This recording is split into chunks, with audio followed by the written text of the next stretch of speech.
CSE and EC both. So you might have already seen that whatever machine learning algorithm or system identification algorithm you are talking, you always deal with four component. First component we are calling it model. Anyhow, we have to come across a model. We have to do a model selection. Then what after once we are having a model, then we go to define some kind of criterion function that we are calling it in a less general way cost function, and in more general way we are calling it objective function. So once we are having an objective function, then we are talking about optimization of that function. So in order to optimize that function, we need to know few uh, standard or interesting kind of iterative algorithm that gradient descent, stochastic gradient descent, and many other algorithms are coming. So that's where this course is meant to solve all those. And I'm going through various stepwise that once we there is a special approach through that you can solve any kind of objective function or any kind of problem. So that is the idea of this course. I observe only to a student, inform others to join soon. It is already 3 minutes. I've told them, sir, they might be coming. Okay, I'm going to share the slide, and if you are able to see, then just uh, inform by voice that slide is visible. Is it visible? Yes, sir, visual. Okay,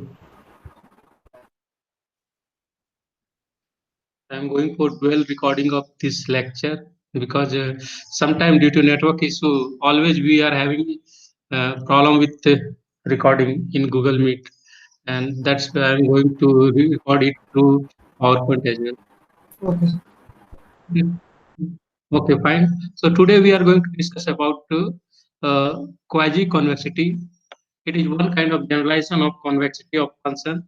And then I will talk about log concavity. So many a time you will observe that function may not be a convex function, but what will happen? You can observe log concavity kind of. If you take logarithm of that function, then it becomes a convex function or concave function. So there is, you know that if your function happens to be concave, take negative of that, and that negative of that concave function become a convex function, and vice versa. That means if you are having a convex function, take negative of that, then that becomes a concave function. So the idea of convexity and concavity both matches each other.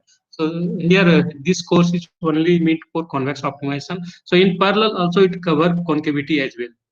Now, and if time permit, then I will go to talk about few special kind of criterion function as well.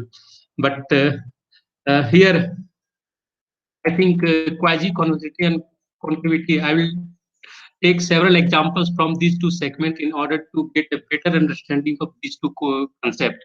And also, I will give a few plot as well. So outline of my today's lecture is the following. First, I would like to introduce a quasi-concave and quasi-convex function. Why? Because once you are defining log concave or convex function, those function happens to be quasi-concave in nature. Nature, it is generalized version of convex function. And there is also interesting story between quasi concave function or quasi-convex function and sublabel set. It is similar to what story between convex function and the corresponding epigraph. So same story. That's why quasi-concave or quasi-convex function becomes very interesting. Then I will talk about log concavity and convexity. And if time permits, then I will go to discuss all these. So before that, I had all mentioned that whether you are studying machine learning or whether you are studying system identification. System identification is all about developing a differential equation based model, and ML is mostly dealing with a static model. So that kind of things is coming. So in both cases, what we observe that anyhow to the characterization of data, whatever data we are having, through characterization, we come across with one model that we call it model selection. We select a model, and from this model model, what we do based on this model and the prior knowledge, we define a cost function or a objective function. Cost function is less generalized word, and most generalized one is objective function. So you need to come across one cost function that you need to optimize this cost function. In order to optimize that cost function, you need to know algorithm, one optimization algorithm. So that's where we will discuss also optimization algorithm as well. So optimization algorithm is what it is, iterative way to solve an optimization problem. That means automatically you just need a special update kind of things, and through that you can solve that optimization problem. So all those are based on sequence convergence of sequence concept. So from there you can apply that. All these are things that we need to discuss. Now, coming to today's lecture, first part of today's lecture. So before that, I would give a, recap of previous lecture that previous lecture we had discussed conjugate function. What does it talk about? So conjugate function is it is a one technique in which you can always find a convex function with respect to any given function. So conjugate of a convex function always happens to be a convex function. I had already given several examples, and now few more example I will take it here. If you are taking a norm function, then what is the conjugate of this norm function? We know that norm is always norm of any p norm, p is greater than equal to 1, always happens to be a convex function. So fx is a convex function. Now we will define conjugate of this function, norm function, and in order to define, we need to know dual norm. So dual norm, it is defined as supremum of y transpose x, that means projection of all the uh, vector in unit ball in the direction of y. So the maximum projection in the direction of y. Maximum projection, you can simply geometrically, if you want to say, you can say that maximum or supremum projection of all the element of unit ball, all the element of unit ball, maximum projection of every element of unit ball of every x unit ball always be denoted with b, and center happens to be 0 and radius happens to be 1 for unit ball. This is the standard notation of unit ball. So find the maximum projection in the direction of y. So that will give that will define dual norm, dual norm in the direction of y, in the direction of y. It is the geometrical visualization of dual norm, direction of y.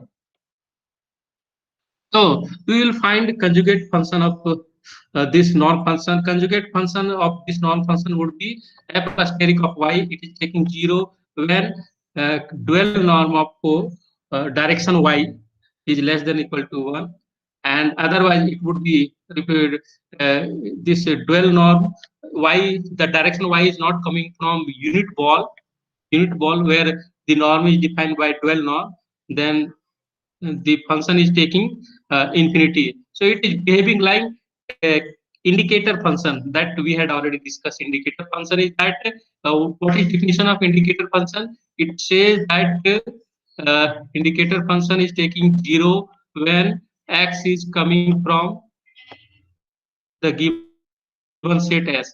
So it is 0. So indicate I s of x. So it is a function. It is taking 0 when x is coming from the set. That means it just try to indicate the set, and it is taking very big value. So indicator function is always happens to be a convex function. You remember that indicator function is always a convex function. So with respect to a set, always you can define with respect to a convex set, always you can define a convex function. So that indicator function always happens to be convex function, provided your given set S is a convex set. If S is not a convex set, you can't say that your indicator function would be a convex function.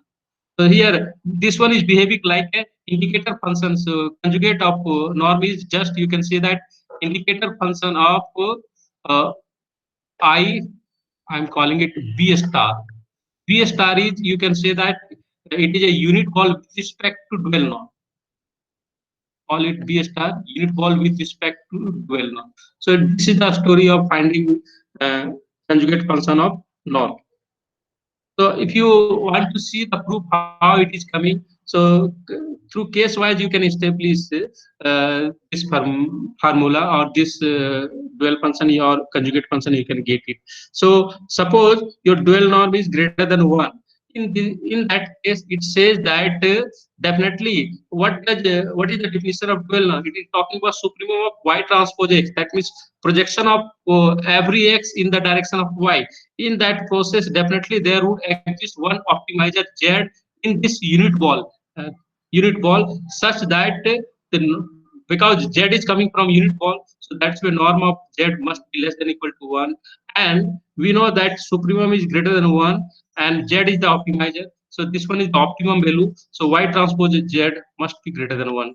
So for this case, what we do, we are taking x in the direction of z, all those x in the direction of, so it define a ray. So along this ray, what is happening, if you try to find the uh, value of this one, you have fixed the direction of x. Now you try to optimize this function y transpose x minus norm, because supremum of this will give in the direction of y, will give what, it will give our conjugate function. So that's why we try to optimize in the direction of z. So what will happen, it is just a function of t, and here t is arbitrary number. That means it allow walking along z, in the direction of z. In that process, what does it becomes, it approaching to zero when t is approaching to infinity. That's way, if your z is not coming from unit ball, or simply when dual norm is greater than 1, then conjugate function of this norm is taking infinity value. And in second case, if you take dual norm is less than equal to 1, in this case what will happen, that just apply, this one is coming directly from Holder inequality.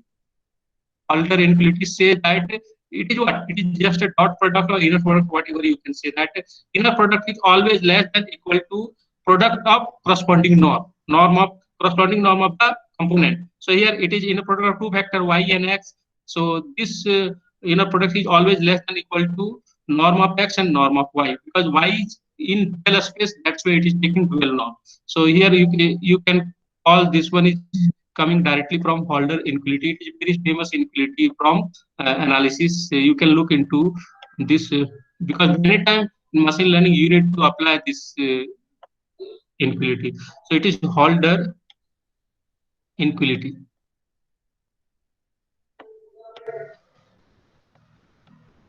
There are two special inequality. One is a Cauchy inequality, Cauchy-Schwarz, another one is Holder. So this one is Holder. So here we have already taken a case that dual norm of y is less than equal to 1. So it will imply that y transpose x is less than equal to norm of x. So from here it will conclude that y transpose x minus norm of y less than equal to 0. So what does it define? Supremum. So supremum of this will be what? It will define your conjugate function. So what is the supremum of this one? This one is less than equal to 0. So maximum value of this one would be 0.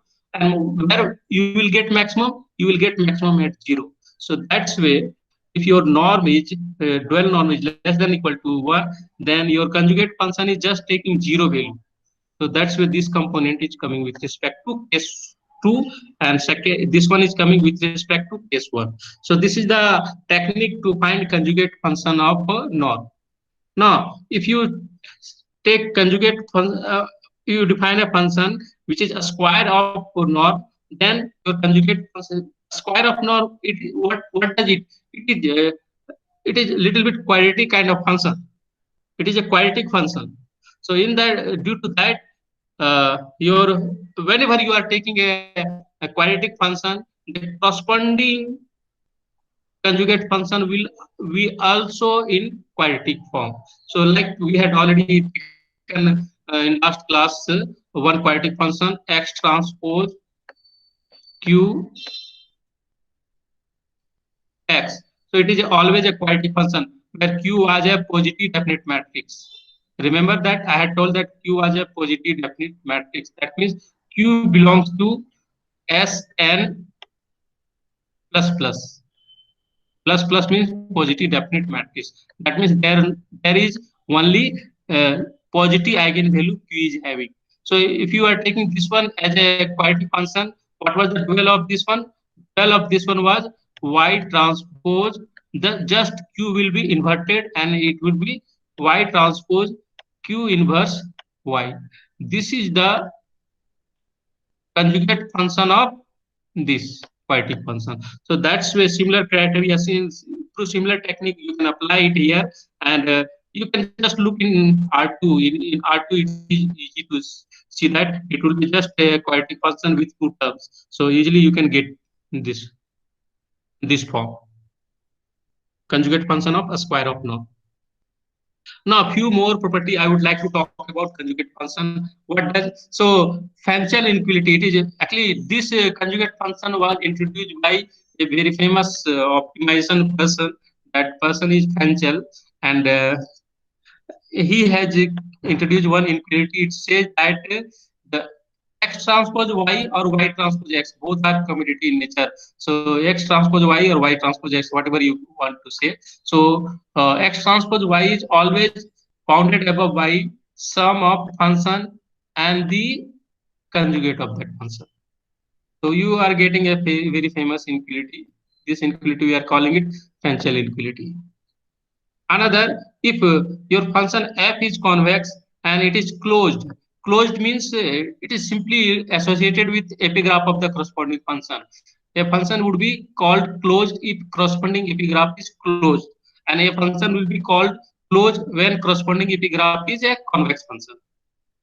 A function is convex when epigraph is convex, and a function is closed when epigraph is closed. So that means closed set means it contains boundary point as well. So that's why if you are taking a convex function which is closed as well, then the double dual of that function would be the function itself. Our double conjugate of the function would be the function itself. That's why conjugate function we are calling also another name. We are calling it a dual function because if you apply duality conjugacy, this conjugate operation twice, you will get back your original function. So due to this, we are calling it conjugate function is a dual function as well. For example, if domain happens to be Rn, in that case, irrespective of convexity, if the domain happens to be Rn, then what will happen? Conjugate double conjugate of a function would be the function itself. Function is a dual function.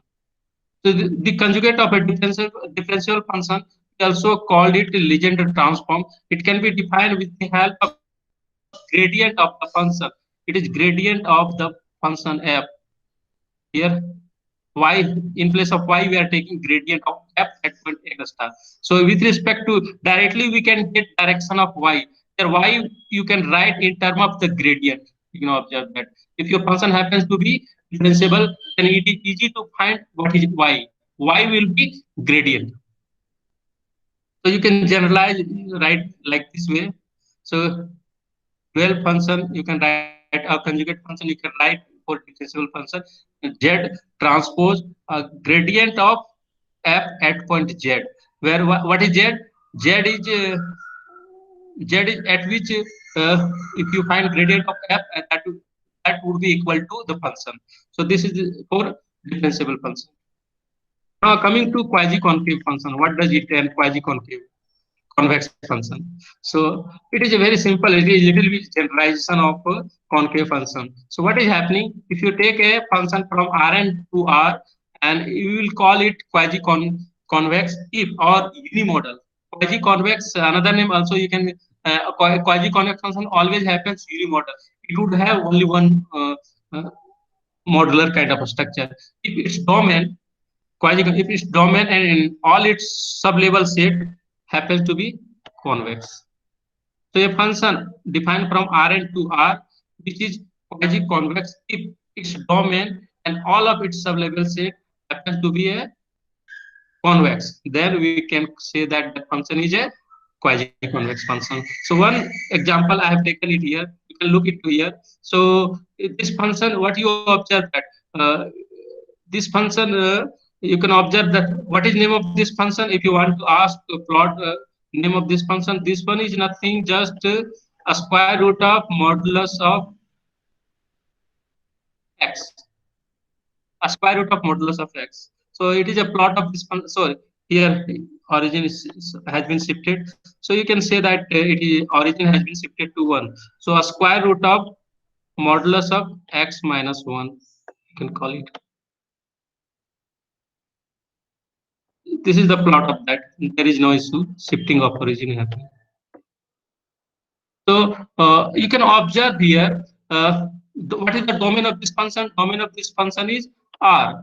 R is always a convex set. First, you need to find domain of the function. So domain is R. So domain of this function is defined. That one is a set of real number is always a convex function. Now next, what we will do for every alpha, we will try to find a sublabel set.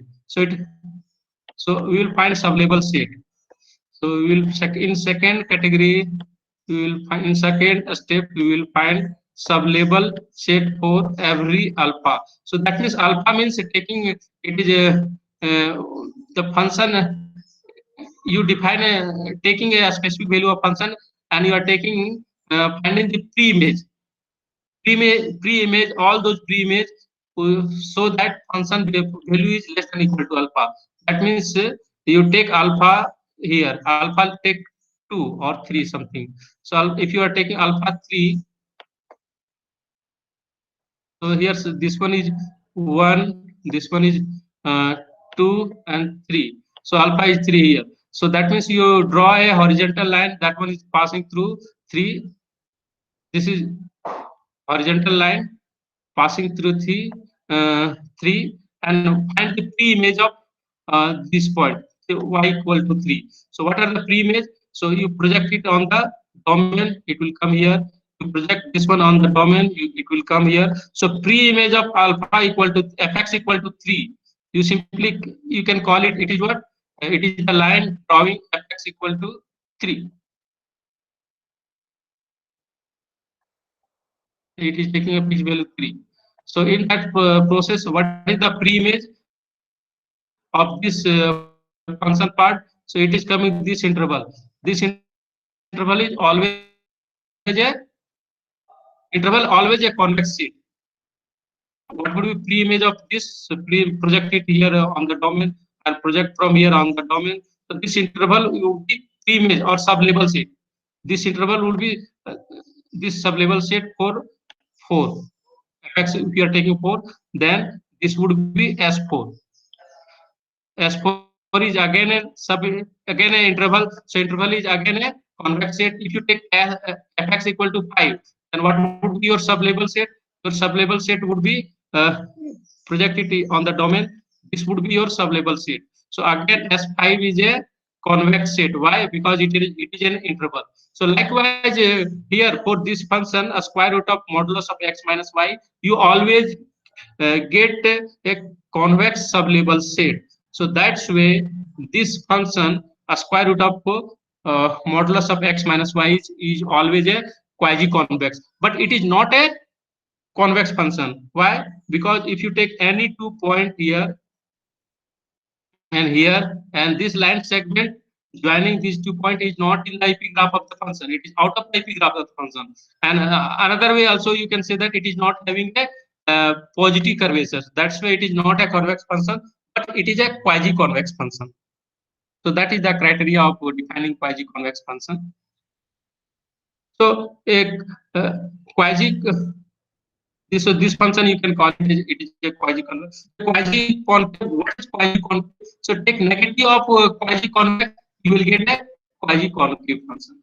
So every, so for, with respect to quasi-concave function, every super label set happens to be convex. So one example I would like to take for quasi-convex. If you invert, you take mirror image of this function, mirror image of quasi-convex function with respect to x-axis, then you are getting this kind of a structure. So this structure is what? This structure is quasi-concave. Why? you have need to define super label set. That means you take super label set notation, give another notation s dash, call it s dash alpha. It is saying that it is a element from the domain, so that function is taking value greater than equal to alpha. So this one is super label set. So if you divide a line y equal to 3, then it will pass like this way. And what is the super label set? Where function is having greater value than 3. So here function is having greater value than 3. So that's way, with respect to that, the super label set would be this interval. This interval is s dash 3. So it is always a interval. So due to being an interval, it would be a convex set. Similarly, you can find super label set for different value of fx, and you will get different super label set. All those. So this one is for s equal to 2. Call it s equal to 2. Sorry, alpha equal to 2. So in that process, you will get s dash 2 super label set with respect to alpha equal to 2. So likewise, every super label set for quasi-convex function happens to be a convex set. Now I am taking one more example. This example, this function is neither a quasi-convex nor a quasi-concave. Why? Because this function is bimodal. I had already mentioned that quasi-convex is always having unimodal. This unimodal, but here you observe there are two models. So if you find a sublabel set, so for this region, for this function value up to this, what will happen? What sublabel set would be this, and you are having another segment of the function. With respect to that, you will get another part of the same sublabel alpha for the same. Suppose you are taking alpha equal to 2. This one is for alpha equal to 2. So you are getting a sublabel set which is having two disjoint part. One part is this one, and another part is this one. And we know that if you are having two interval which is disjoint, so here S alpha is having it is in union of two disjoint interval. Call it I, or simply you can call it S alpha 1, S alpha 2. So it is union of this one. So due to that, it is not a completely, it is not a convex set. Why? Because if you take one point here, another point from here, and if you join these 2 points, then this line segment is completely out of the set. This out of the this sublabel set. So that's why it is not a quasi-convex function. A function that is both quasi, if suppose we are having a function which is both quasi-convex and quasi-concave, then that function we will call it quasi-linear. And if a function is quasi-linear, then its domain and every sublabel set we define it by this f of x equal to alpha. So that means some label set we will define by label set. That means x such that f of x equal to alpha. So it is label set is just what it is generalization of label curve for label curve for surface, and similar label surface label curve kind of things you have already gone through in calculus several things. I will give you example of quasi-convex function. So consider a function f from R to R. So we call it quasi-convex. So again, definition is coming. So one example here, graphical representation of the definition of quasi-convex I had already given here. So if you are taking this function is having unimodal. So that's where it is a quasi-convex function. And what happens? You take alpha. One functional value alpha with respect to this alpha. This is the alpha with respect. That means where function value having less. That means element of domain where function value having less than equal to alpha. So these are the point. So this one is your S alpha. S alpha is what? Here it is a interval. So and being an interval, it would be a convex set. Similarly, if you take beta, with respect to beta, what is your sublabel set? Your sublabel set is here. It is coming like this way.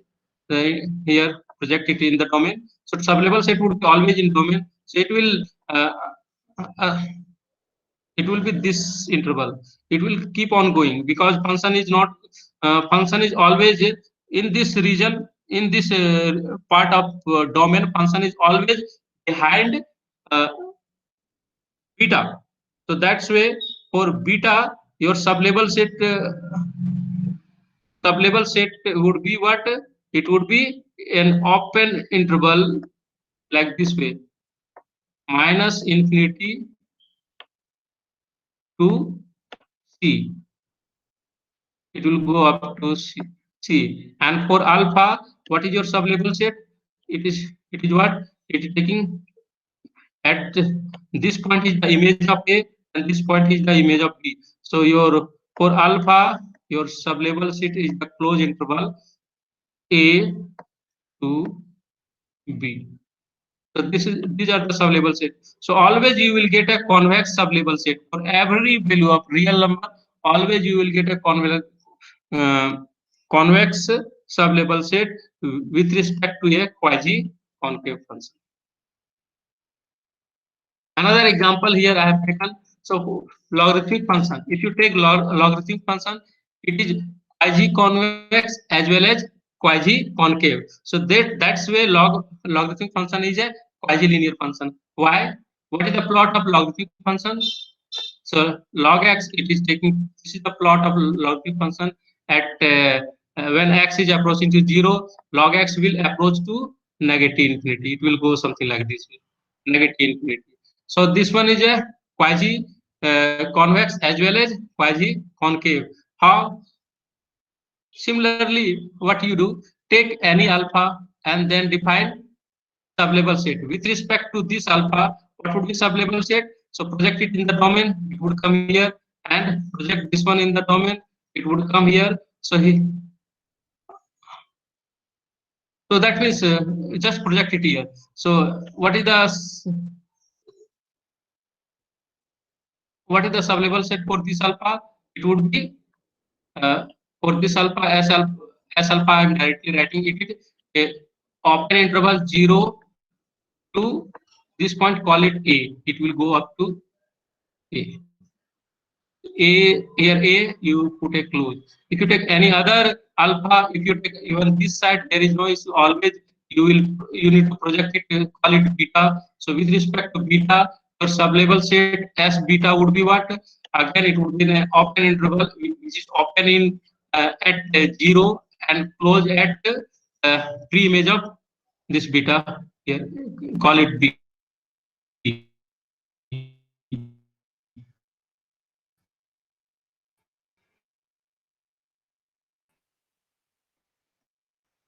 So 0 B. Like there is one more definition of quasi convex. It is implied from the definition of convex function. So what you do? So from the picture, you can notice linear combination of point or convex combination of point from the domain. That means take any 2 point x and y from the domain and do a convex combination of those 2 points. That means find a line segment between those 2 points of fx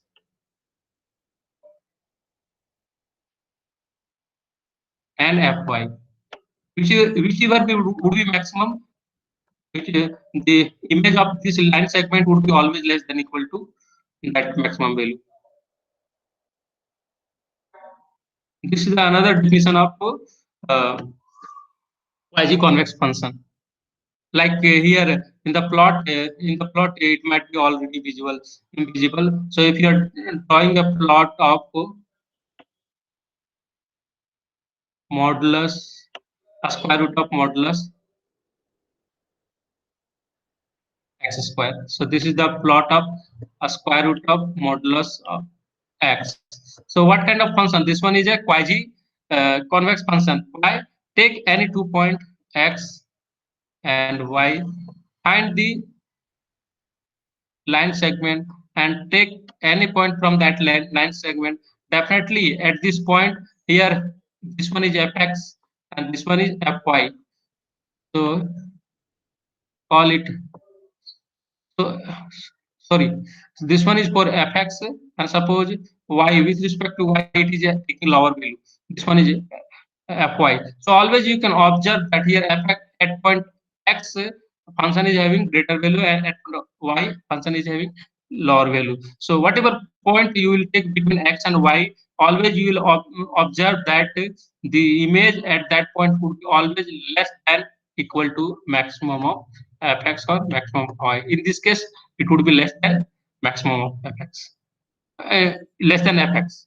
So that is the criteria of visualizing quasi-convex function.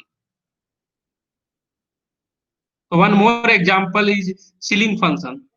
Ceiling function is also a quasi-convex as well as quasi-concave function. So that's why it is a quasi-linear function. So how you define ceiling? Ceiling or floor. So if you take any floating number, that means a real number with decimal point, then it is always bounded below by a floor function. That means we are calling this one is least integer, sorry, we are calling it greatest integer, which is dominated by this floating number, and this number we are calling it ceiling or floor. That means the least integer which dominate this floating number. So this 3 is the ceiling value of this 2.31, and 2 is the floor value. So our 2, the 2, also you can say that greatest integer which is dominated by this floating number, and 3 is the least integer which dominates this one. And if you are willing to plot, this is the plot of ceiling function and this is the plot of floor function. So easily you can observe that from the plot it is a quasi convex function. And what is the beauty of this quasi convex function? Here the function need not be a continuous function. In convex function you might have already seen that convex function is always continuous in the interior of the domain, but here there is no such criteria required for quasi-convex. Quasi-convex function may be a discontinuous function. So scaling function is highly discontinuous function or piecewise continuous function. You can call it like that. So few more example of quasi-convex function. One interesting example is this surface that f of, if you are defining a function a surface from R2 to R, that means f of x1 x2 equal to product of uh, corresponding coordinate, then this function is neither a convex function nor a concave function, but it is a quasi-concave. Why it is neither a convex and nor concave? Go for second order characterization. Find the Hessian of this one, this function. What would be Hessian of this function? That will differentiate this function with respect to x twice. If you differentiate with respect to x twice, you will get 0. If you differentiate, so this Hessian, this is the Hessian of this matrix. This Hessian is what? It is indefinite in nature. That means neither it is positive definite nor it is negative definite. So that's why this function is neither a convex nor a concave. We know that for concave function Hessian must be positive semi-definite, and for concave function Hessian must be negative semi-definite. But it is neither a positive semi-definite nor a negative semi-definite. That's why it is not a neither a convex function nor a concave function. So, but the function is a quasi-concave. Since if you define sub-level set, super level set is always convex for every alpha. So that's why this function is a quasi-concave function, but it is not a quasi-concave function, convex function. So that's why this function is not a quasi linear function, because simply you can observe that this doesn't look linear kind of things. So that's this function is not a quasi-convex, but it is a quasi-concave function. And plot of this function I have already given it here. This is the plot of this function. It is having a saddle point somewhere here around, because there are two different kind of uh, trajectory you can observe. So that's where one is going up trajectory and one other is going below trajectory. That's where saddle point situation you are getting it here. Now, another important concept today I would like to discuss: log concavity. What does it define? So, log concavity, it is just what you are having a function, but that function you don't know whether it is convex or concave, and you are having some dilemma. And what you do, if you are putting logarithmic over that function, and that function become a convex concave function, then simply we can say that that function is log concave. So generally in distribution kind of things, it is happening that generally we are getting log concave function. So a function from Rn to R is logarithmically concave or log concave if first criteria is fx must be greater than 0. Why? We know that logarithmic is what is the domain of logarithmic? Logarithmic function is always defined in positive real number. So log x is always defined in positive real number. For negative real number, log is not defined. So that's where we are. It is always defined for x greater than 0. So that's why first criteria fx is greater than 0 and x, then for every in the domain of fx, and log of that function is always a concave function. Then that function we will call it log concave, and it is said to be log further a function is said to be logarithmically convex if or log convex if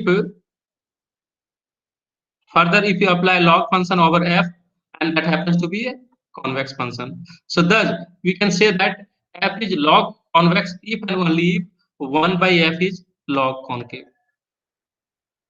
Why? We know that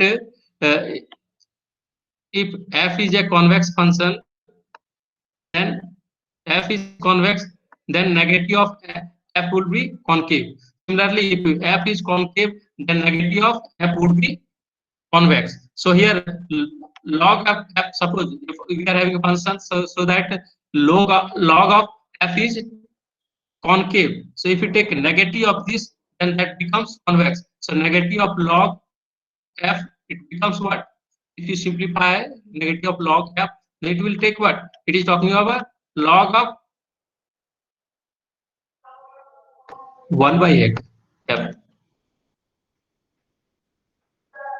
Log of 1 by f. So we don't need a negative sign here. So we have converted it to in this form. It is just property of logarithmic. So through that we come across. So a function f from Rn to R with a convex domain and fx greater than 0 for every domain element of f is log concave if for every x and y, and further I am giving a definition similar to convex function. So image of any point from the line segment joining x and y would be always less than equal to f of x to the power theta into f of y to the power 1 minus theta. This one is the similar equivalent definition what we had already seen in the case of convex function. Say a log convex function is quasi-convex. What is important? A log convex function is always a quasi-convex function, and a log concave function is always a quasi-concave function. Since why logarithmic is it is a monotonically increasing function. So other things we will cover it in next class. I think we are already finished 45-minute time. So one example I would like to give, and after that I will wind up today's class. So if you take a distribution function or a more layman way, community distribution function of a Gaussian density, then that means Gaussian density, community distribution function of Gaussian density we define like this way. So it is always a log concave function. This is the plot, you can observe it here. So uh, you can observe that fx, it is having this kind of a structure. Here curvature is up, then curvature is down, then curvature is again up. So we can't say that density function can be a uh, convex or concave, neither convex nor concave, because there is a change in concavity. But what if you take define distribution function fx and you put a log, then it becomes a log concave function. So I will discuss in detail in next class. If you are having any question, you can ask. Otherwise, I'm going to wind up today's class. Regarding attendance, go and mark your attendance there in the Google Classroom.